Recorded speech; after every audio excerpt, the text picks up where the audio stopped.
tragedies from New York, from Shanksville, and from the Pentagon. It was a day that changed all of us. If you go back to 2005 and the first Saints game that was played after that, they asked on-duty and off-duty police officers and firefighters to go to the Superdome and to collect funds for the people of New York and the other areas that were affected. And the booth that I held that day, when we dumped it out and counted the money just from one booth, I had $5,000 in that one booth. I had business people who were coming up to me and taking their entire wallet, taking money clips off in some cases, and just putting everything that they had in their pocket in it. So there was an outflowing of support for police and firefighters and emergency workers that worked that scene and who were affected by it.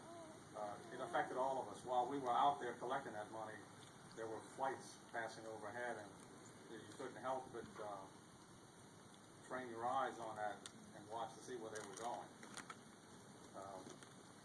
One thing that has come out of this that has affected us in a positive way, the emergency services cooperated together before this, but I think there was a greater cooperation after this. There's a lot of training that had started, I think back in 1999, under President Clinton, had started a lot of this weapons of mass destruction training. And to have some of the knowledge that we have now that we didn't have before, prior to some of this training, the federal government protects you a whole lot more than what you really think that they protect you. There is equipment out there, such as radiation detection equipment. When we worked at Super Bowl, that became a national security event, there was an incident out here in Metairie where a state trooper's vehicle with an New Orleans firefighter in it with radiation detection equipment, it stopped the vehicle because it was giving off a radiation signature.